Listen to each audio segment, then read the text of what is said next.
During times of turmoil, when you see a sell-off of Tesla stock, there's always someone on the other side who's buying. William Blair, famed institutional analyst, is bullish on Tesla, saying Tesla will capture a third of the $1.4 trillion robotaxi market, putting its annual revenue from robotaxis near $250 billion per year. He believes today's stock price should be at $357, with $300 of that coming from robotaxis. Second, we'll watch a video of George Gianarikas of Canaccord saying he thinks Uber and Lyft will need a robust ecosystem of technology partners. Third, a flurry of posts from both Tesla and Elon Musk have been highlighting how Tesla vehicles can now self-drive, albeit supervised. Sales of Tesla cars should rise as this tech improves. Elon Musk also clarified he sees less need for robotaxi teleoperators within a month or two. And finally, we'll look at some great stats of what Tesla has accomplished so far. We've got Joe Bakhti with us today. He has a YouTube channel covering both Tesla and AGI.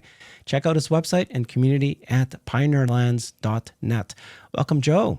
Welcome. Great to be here. I said welcome, Herbert. Great to be here. We both need to welcome each other because we're starting this on a weekly basis. You're replacing Hans, who I used to have on my regular, but he's now focused on his YouTube channel. Really appreciate you, Joe. Let's get started with this news. William Blair, very bullish on Tesla. These institutional analysts, even all this turmoil we've been watching, one by one, these institutional analysts now get robotaxi. They saw it. They see it's happening. So the numbers he points out, though, is pretty big. He says that with Tesla's pivot from cars to self-driving tech, that's not a small bet. Its robotaxi rollout is underway in Austin. Tesla could capture a third of what they call a $1.4 trillion market by 2040. That would put its annual revenue from robotaxis near $250 billion, well ahead of Uber, and which Blair still expects to hold a 38% share, by the way. So that's, I don't know, but that's their opinion. But this is the interesting part. So if you take that $250 billion per year, and I know you do this forecasting and you do this cash flow, they value that today's stock price about the robotaxi segment should be around $300 per share. That's a lot. Energy and auto just make up $60. That's why their stock price target today, they think what it should be today is $357. Yeah. What do you think about these numbers? I don't totally get the math. 1.4 trillion, like a third of that, it's not 250. It's more like, what is it, 450? But doesn't matter. I think the share of current auto and EV for me is also very low. It's under $100 per share in my model. Of course, if you go all the way to 2040, I have way, way larger markets than that because I think robotaxi is going to eat deep into car ownership, like dramatically into that. I think no one is going to drive around in cars anymore in 2040. But I think it just shows you that the institutional investors really embrace the story more and more. And I found it super interesting, your interview with Dan Ives, where he said that, the ratio has switched and now 70% of the institutional investors he's talking to are totally on board with that entire thesis and are just waiting for the confirmation that Tesla is actually on track of doing this. I think that is the important message here, because that means there's an enormous wall of institutional money just waiting to go into Tesla once they have confidence that this is actually happening. And I'm actually with them. I think we do not have the confirmation that this is actually happening now. And that is the big question. When is that confirmation there? What is that confirmation? And you had great conversations with Dan. And I think William Blair is just another example that this is true, that the institutions are getting the message and that they're buying into it. They just want to see the goods.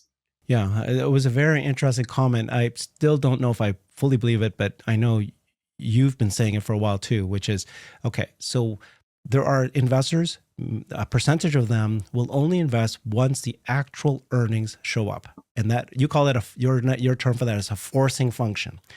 Once earnings show up because of robotaxi, at that point, doesn't matter if you believe or don't believe, if you think Tesla's a story stock or not, earnings keep going up, the stock price will go up. That's a forcing function for stock to go up. That's the worst case scenario. But then there's a percentage of investors who understand that it's about to happen, who believe in the technology and the product, and then they want to get ahead of it. So you always wonder what percentage of investors are willing to get ahead before the earnings show up. And Dan shocked me when he said that before it used to be 30-70, 70% of investors would only invest after they see the earnings. But he's seen a flip where now he's seeing 70% of investors are willing to invest prior to.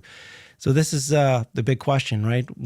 When will the stock start going up, and will it go up before the actual earnings show up? And this may be an example. Let's get going to the next segment here, which is George Gianarikas of Canaccord. Let's listen to what he's saying. He's been following Tesla. He's been a believer in Tesla, but he has comments about Uber and Lyft. Moving on, could robotaxis put Uber and Lyft out of business? Canaccord Genuity out with a new note today warning it would take just over 400,000 of them to replace all Uber and Lyft drivers in the country. And you wouldn't have to tip them. Let's bring in Canaccord's George Gianarikas. George, it's great to see you. And this, I imagine, is why we're seeing so many partnerships from Uber and Lyft with the Waymos of the world. That's exactly right. So in our opinion, Uber and Lyft need a robust ecosystem of technology partners to make sure that they don't get left in the dust.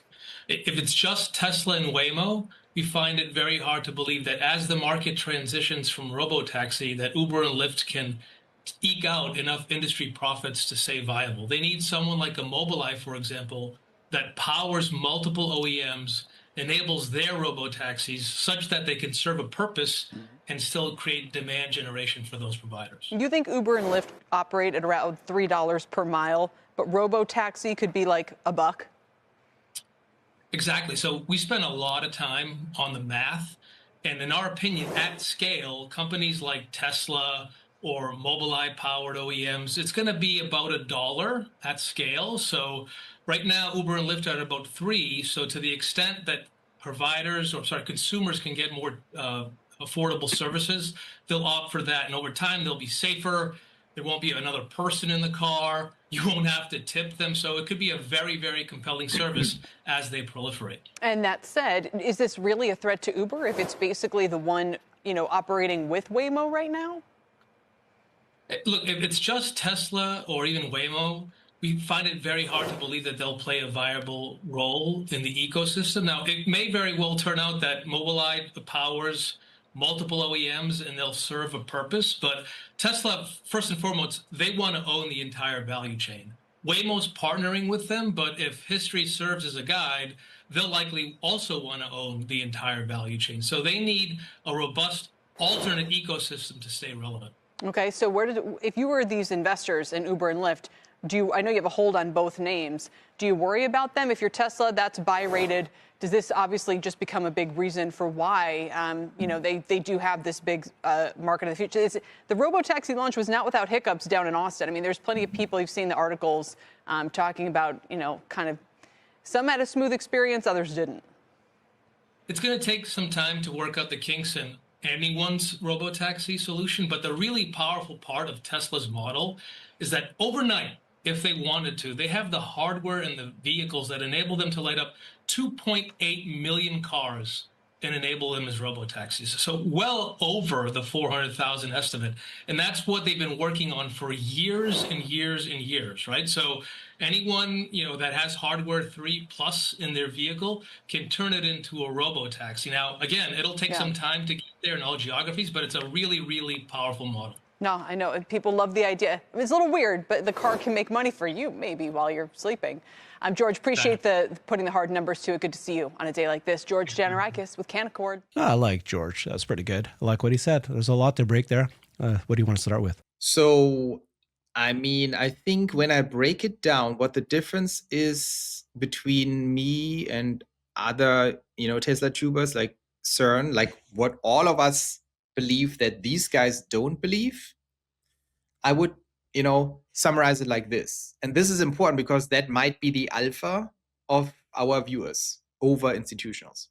So it's not the general thesis because they are all buying into it, right? You can hear it. They all believe the same thing we believe. So what is the difference? The difference is that they are very laid back in terms of timelines. They think, well, this could take 4 years, 5 years, 6 years. That's what they're all thinking. That's why they're not really in the stock right now. But they're saying, yeah, it's going to be huge.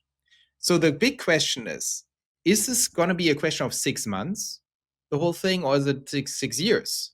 And I think right now institutions say, well, if in doubt, we believe it's more 6 years than 6 months. And we are going to wait. We are just going to wait until we have way higher confidence than now. And our alpha will be to spot that early on, right? To see like, okay, now we are like, the question is, when are we convinced that we are now on the real train to the moon, whatever? And then, then I've commented in your interview on, oh yeah, it might be Austin metropolitan area, it might be the second city. So it's very close. It could come very close. And then this entire wall of money comes in. So why is this important? It's important because if we are talking about 6 months or even 12 months, all the things that he just said, Mobileye, OEMs, goes out of the window, because OEMs and Mobileye will need at least 4 years if they would go all in now to have anything competitive.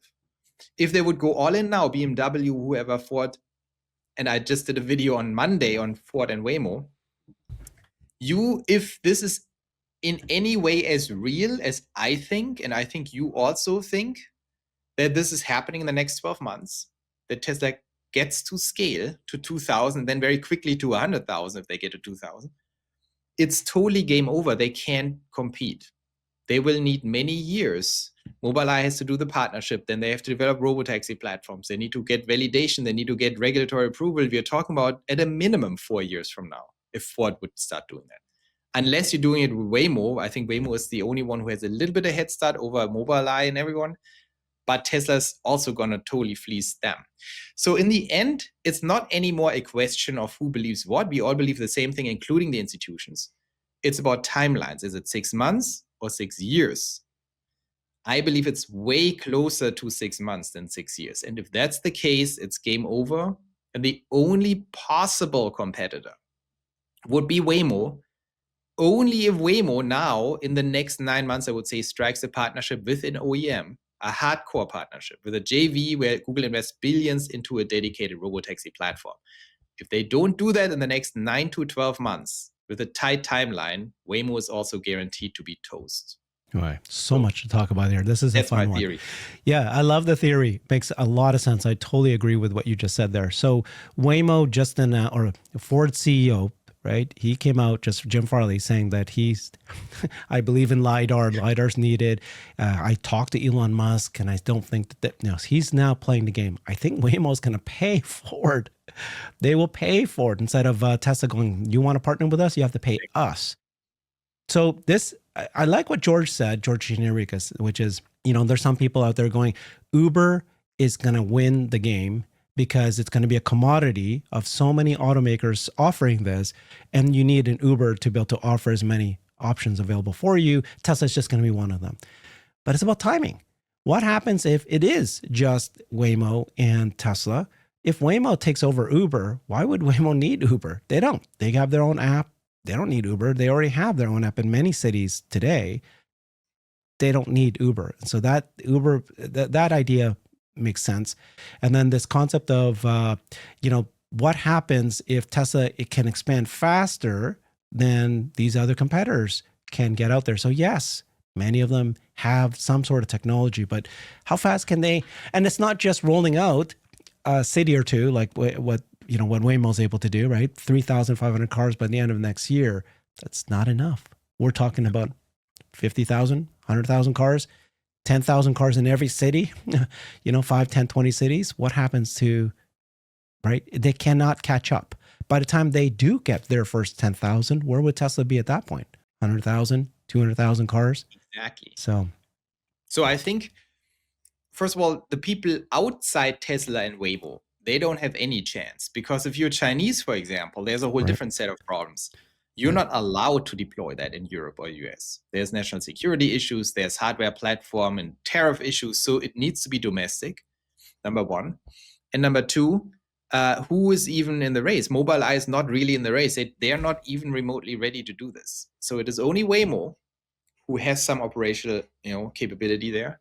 So the next question is, or part of my thesis is also, and that might be controversial more, I think Waymo does not have real self-driving technology. So they can't even do this stuff. And you see all the incidences that they actually have when they scale into a new city like Austin. In LA, it looks good. In Phoenix, where they have 7 years of hand coding every single like construction site. But when they move in new cities, they have a lot of problems. And people don't even report on that too much because they don't have a real FSD system. And so when I heard about Ford saying LiDAR is winning, Waymo is winning, these people are not as dumb as they pretend to be. And I think it's, why are they saying that? Because Tesla is a very bad business partner for Ford. Because you don't want a partner who's, number one, your competitor, number two, doesn't need anything from you. And, it's just, treats you badly, because why would they not treat them badly? Whereas Waymo is more or less dependent, or totally dependent, in my opinion, on finding an OEM that creates dedicated robotaxi platforms and pays them billions. They will pay them $10-20 billion over time, Google. So that's a good partner for Ford. And then, of course, you say you say great things about Waymo. Yeah. Well, I'll cover some more data about Waymo and incidents. But yes, I have been saying recently, wake me up when Waymo does not pay the vendor. When they partner with the vendor, they don't pay the vendor, but the vendor pays them. Then but right now, Waymo partnered with Jaguar, Waymo partnered with Toyota, Waymo partnered with Zeekr. Who's paying who? They're just a vendor. They're just buying those cars. But I wouldn't even mock them, because I think it makes sense. It's like, I think there is, I did this a year ago or something. I predicted, I think Jeff Lutz was also totally on the same page, but I predicted there will be an incredible bloodbath on OEMs next year. And in 2027, they will go bankrupt left and right, ICE makers, but also EVs, because the Chinese have destroyed the whole margin situation. It's going to be a total bloodbath. That's why it's good Tesla gets out. But that's actually very good for Google, because Google needs, I'm 1,000,000% convinced Google needs to buy one, more or less. They need to buy large-scale OEM EV manufacturing capabilities, and then focus on two or three robotaxi platforms they do at scale. Same with Cybercab. They have to copy Cybercab, do a 2-seater and a van or whatever, and trash the entire thing, Ford, forget it, and say, I only need your Mach-E Mustang thing, and this is going to build out into the future of Ford, and Google's just going to own Ford. Game over. And they start with a JV, say, here's $5 billion, build me that, take your Mach-E, and then build at scale 2 platforms, very similar, put in Waymo. So it's not a vendor relationship, it's a takeover. That's a takeover. Very interesting thesis. I think you're right.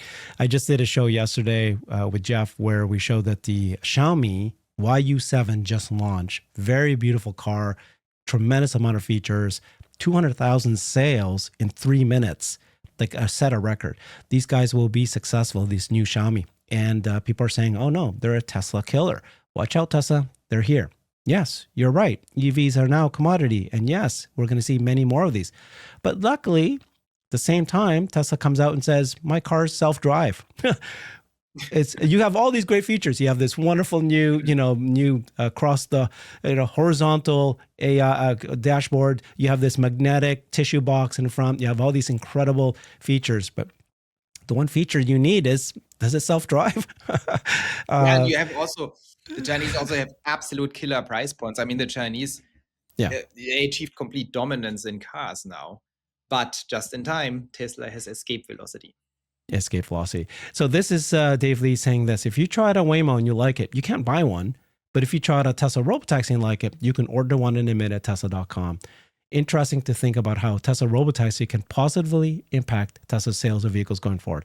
Of course, people jumped at him and goes, you can't buy a robotaxi. No, that's not what he's saying. He's saying that if you buy a Model Y, you can order one, because that's the same Model Y that they used as a service as a robotaxi.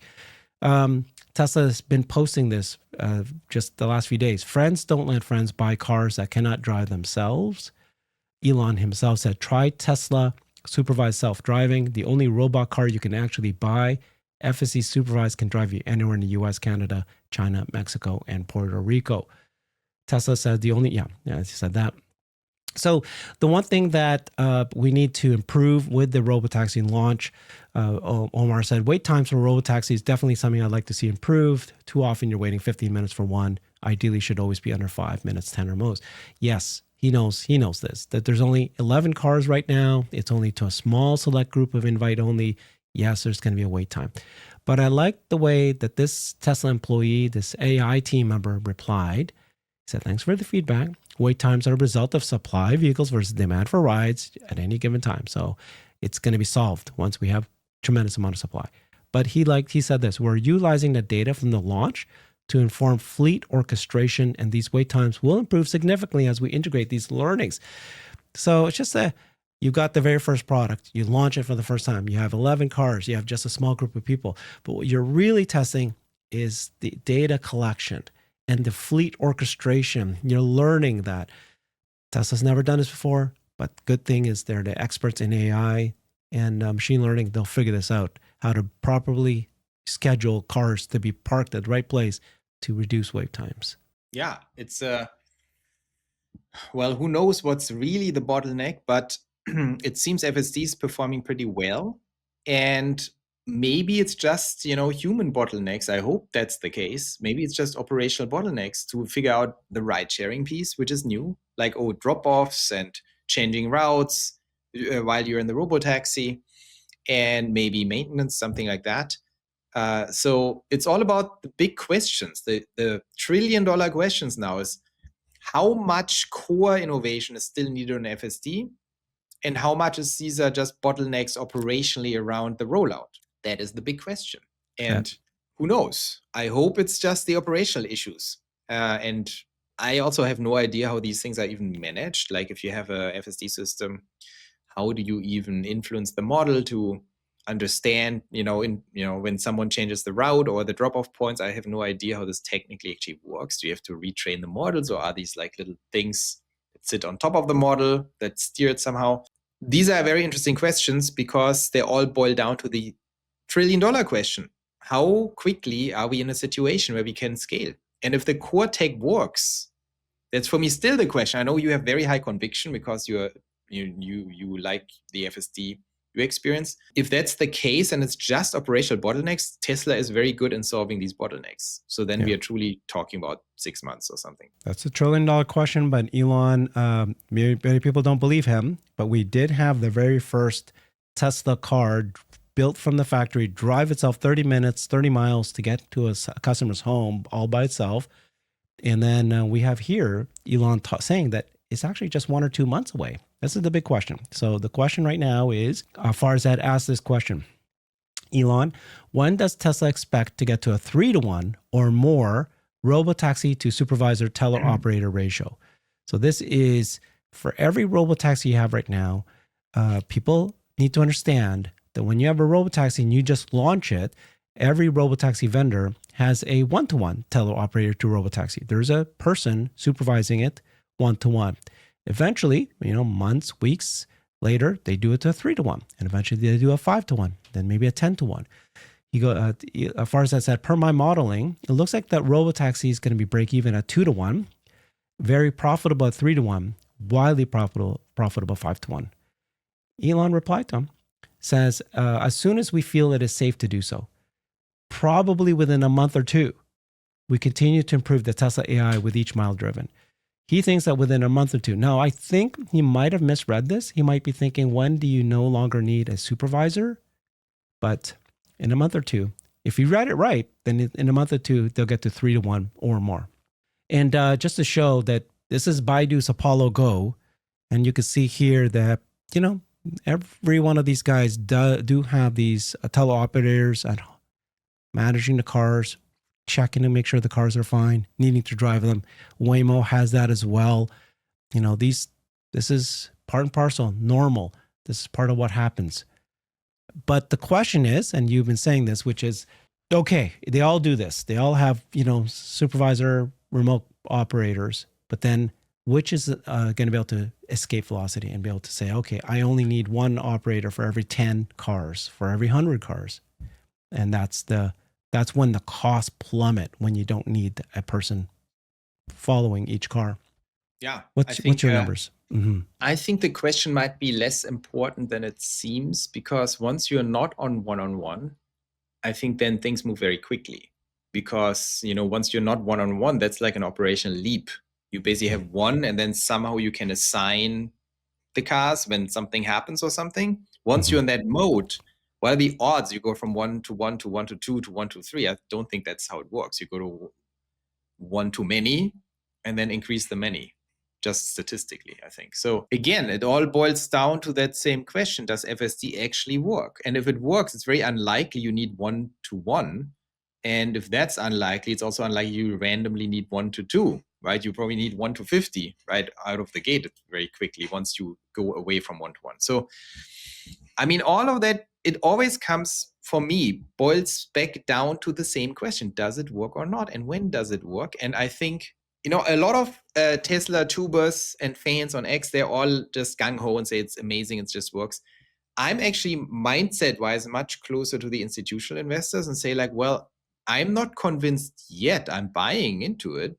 I think it's going to be faster, but I absolutely am not convinced right now that it just works right now. But I understand it could already be that it works. So this all boils down to the question, if you want to gamble a little bit or really, catch the ride up to the moon, when do we know that we know? Because then things will happen very, very quickly.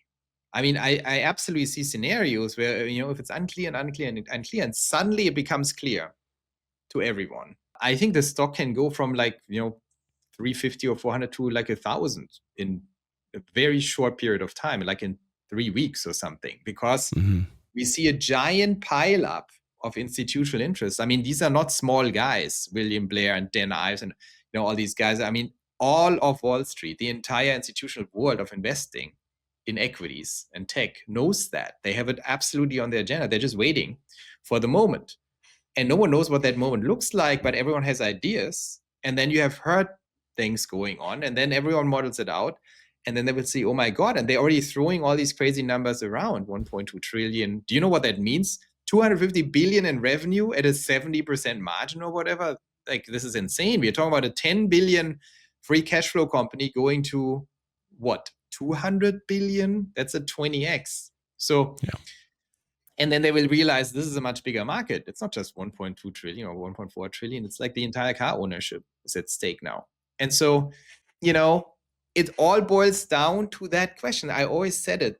This is all nice to think about cleaning and blah and wait times. No one cares. Everyone cares does this really work? Because right now, still no one believes it. It's a good thought experiment. Let's break it down a little bit here. So does it work or doesn't work, right? There's personal experience, right? So that's why I say it works, because I've for 5 months now, no disengagements. I just drove 300 miles just this weekend with my wife to a resort, came back, perfect, no issues. But that's one anecdote. I think then a good way to do it is think about Waymo. If Waymo has 1,500 cars today, and I'll show you that they have a lot of incidents, but Waymo is working. So even if Tesla launches and they have 1,500 cars, I'm not yet sure that the investment community will go, oh, Tesla's got it figured out. Because Waymo already exists with 1,500 cars, 3,000 cars. I think they need to show that it's going to be more than that, right? More than 3,000 cars. And that's when I doubt it. I doubt that. I would push back on this argument, because everyone knows. And when they talk about it, William Blair and Dan Ives, they all know the argument against Waymo and they believe it. They are on the same page as me. They believe Waymo is fake news to some extent. They are hand coding this stuff and they can't scale. I think it's a very different deal, because they will anticipate and model out velocity. If Tesla goes from 0 robotaxis June 20th to 1,500 in September or November, they will say, well, of course, now they have the same amount as Waymo, but Waymo did this in 10 years. Okay, so you think that, okay. Yeah. I think that they're not dummies. They understand this is a very different system. This is an end-to-end neural net. This is full self-driving. The other thing is fake news, and everyone knows it, but they don't know if FSD is also fake news. So they are waiting for but how do we know this is also not hand code? Like, sure, we get it in theory, but no one knows. This is still very tight, small, geofenced, all these people overseeing it. We buy it to some extent. We believe it to some extent, but we need more proof. But that proof can come very quickly. And if they truly scale to 1,500 or 2,000 very quickly, everyone knows that they can't have hand coded the whole thing or hand operated it. So I do think in this 1,500 to 2,000, there will be an absolute inflection point if that happens this year. Of course, if it happens in 6 years, then of course they're going to say, well, sure. I mean, Waymo did the same. Very interesting. Okay. The other stat I wanted to share that I want to make sure everybody is aware of is that, Waymo has launched in Austin, and they have many incidents already. So as of March, there have been 137 incidents in 2025 that have involved Waymo vehicles, as reported by NHTSA. There's 1 fatality, 1 serious injury, 3 moderate injuries, and 11 minor injuries. 90 of one of these occurred in California, 39 in Arizona, 6 in Texas, 1 in Georgia. Yeah. So this whole idea in 2025, this year. Wow. Yeah. This is the point, that people don't hear these things. They think that they're perfect, but they all have incidents now.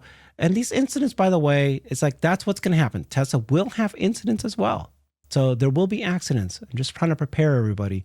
This just will happen. The question is, is it better than humans? That's the most important thing. It's safer than humans. And if it is, I think that's why we're doing all this. This is the worst it's going to be ever. So you can see here, 3 were serious, 6 were moderate, or most of them were minor or no injuries reported at all. But very interesting, because it's also, I don't think they need to be better than humans. They need to be better than Waymo. They need to be within a 20% range of Waymo, or 30% range, I think. Yeah, agreed. Yeah. So but the number of crashes increase as you grow the service, as pretty obvious. And then the question becomes, right, so percentage-wise, and can you handle it and all that. So this is just the point that Tesla cars are out there. They're doing it now. Now we can find out these numbers. And you just pointed out, that's the key metric, is how do we know it really is better than human, better than Waymo? And then you pointed out, how fast can it progress? How fast can it scale? And if they are able to scale fast, 1,000, 2,000, 3,000 fast, then that means that they're confident that these accidents or these incidents will be manageable, less, and certainly, I think Elon is shooting for 10 or 20 times better than humans. That's the key metric, I think, right? Yeah. I think Tesla is always an easy game for long-term investors. Just buy the stock and get rich. So the question is more short, like if you want to be more, more skillful and squeeze out way more alpha, the way I see it is like at some point in the next 12 months, there is a 90% chance, in my opinion, that this just works. There's a 10% chance I'm wrong, you're wrong. It's just whatever. It's going to take forever. But I think there's a 90% chance it's going to happen in the next 12 months. I would say in the next 9 months after the next 3 months, right? So, and there will be a week or 2 where everyone gets it, and the stock will go absolutely nuts. And so this is how I view it, because you know how options work. If you could triangulate that week down to a month or 2 months, I mean, this is insane what what that would mean. So the question is, I have a very high conviction we will have that week or these 2 weeks in the next 12 months where the stock goes nuts. Like I'm talking 100% plus, because it's the moment where everyone gets it and then panics, right? I'm talking institutional investors, because they're all sitting there and know it. And they're talking about it on TV, on YouTube, they know it. And so it's just suspense of belief and like, okay, but when? But they're also watching it very closely. So I think it's going to be very exciting. And of course, I'm always thinking about for, our Pioneer Lands people or for the viewers, like if you're into this kind of stuff, you have to be cautious, because that can also lose you a lot of money. But if you're into trying to be smart about these things, this only happens every 5 years or something, a moment like that. Yeah. A moment like this, we're here. Yeah. Okay. So Tesla is confident enough, right, to roll out robotaxi with 11 cars. We'll see how fast they grow that. They're confident enough to actually start sending cars from the factory to a customer's home. Then there's they have a version of FSD that they're using now for that situation. By the end of this year, they're going to have another version of FSD that's 4 times higher parameters. That's going to be better. Maybe that's going to be the one that all of a sudden all these incidents reduce significantly. That could be already 10 times safer than a human. Or maybe we need to wait for another one, which could be 6 months away. But the key thing is compute. Are they building Cortex 2? How fast will they get it out there? How much compute do they actually have to make this even safer? So, but they already have Cortex, so I think, yeah. I mean, the big question is, again, to the core question, and now correlate with Cortex, are we already way above the line? Probably.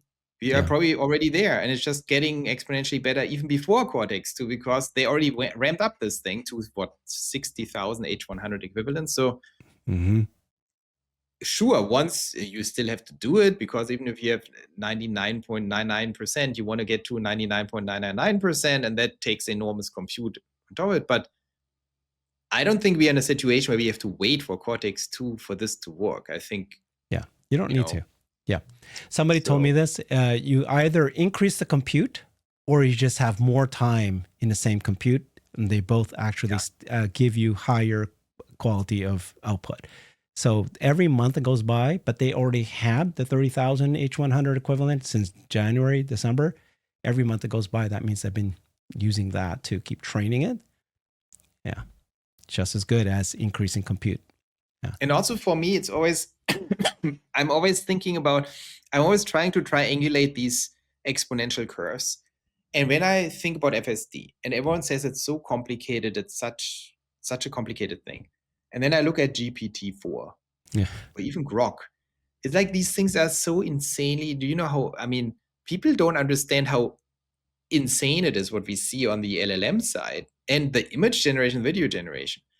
So I think maybe FSD compared to this kind of stuff isn't even that hard, but no one was trying it other than Tesla in earnest, right? You didn't have Microsoft or Sam Altman trying it. They just didn't work on it. So I think maybe Tesla isn't even that great objectively compared to the cutting edge people in LLMs, but they just don't have a competitor. I think all their competitors are just completely behind. They're not even close to OpenAI or anything. And so why is this important? Because the question is always, in this exponential field, are we are we still away from that critical point, or could we already be 20x over that point? And I think it's much more likely we are way over that point, and it's actually becoming exponentially easier now, extremely easy for a Tesla team. So, yeah, agreed. Thank you so much, Joe. That was fun. Check Joe out. Check out his website at pioneerlands.net. If you like Tesla and you like AGI, he covers that really well. He's got his own YouTube channel as well. Thanks, Joe. Talk to you soon. I've created a website that is the most comprehensive resource for the Tesla investor. Please check it out. Simply go to my website at herbertong.com.